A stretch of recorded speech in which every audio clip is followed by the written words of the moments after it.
খুব খুশি লাগতেছে। আমার একটা মামাতো ভাই আছে, ওকে আমি খুব ভালোবাসি, আমার অনেক আদরের ভাই। তাকে অনেক মিস করি আমি। ডাক্তারদের জন্য সবার দোয়া আমি এত দূর আসতে পারছি। সবার সাথে দেখা করব, মজা করব, খালামণির সাথে দেখা করব। এতদিন বাহার যাচ্ছে, আমার খুব খুশি লাগতেছে, কী বলবো আর।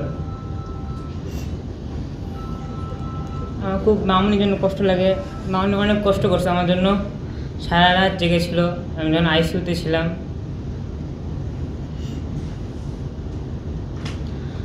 আমার খুব খুশি লাগছে, মামুনি অনেক খুশি যে আমি ব্যাটিং বা বাইরে যাচ্ছি।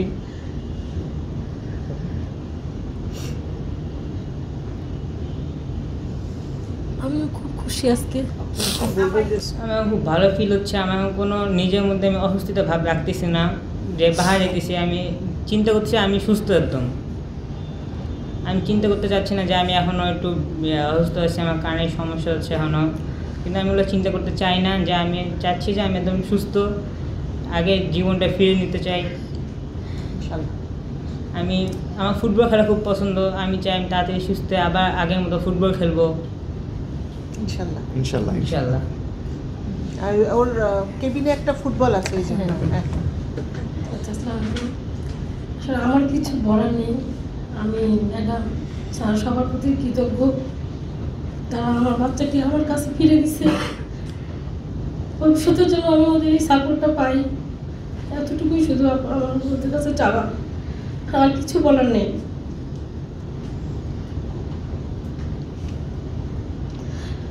আমি কখনো আশা করিনি আইসিইউ থেকে আমার বাবাটা আমার কাছে আসবে।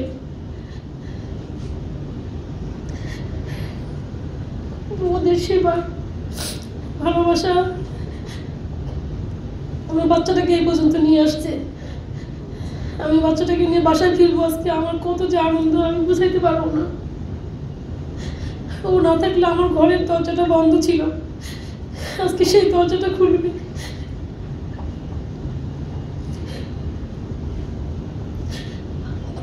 আর কিছু বলার নেই। আমার ম্যাডামকে অনেক ধন্যবাদ, স্যার অনেক ধন্যবাদ, সব ম্যাডামদের অনেক ধন্যবাদ। ওরা আমার বাচ্চাকে এত ভালোবাসছে আমি বুঝাইতে পারবো না।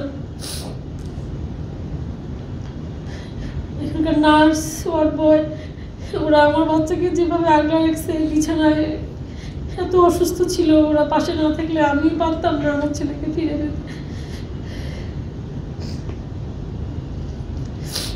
সবার কাছে আমি কৃতজ্ঞ। দেশ বিদেশ থেকে যারা আমার পাশে ছিল, ওর পাশে ছিল।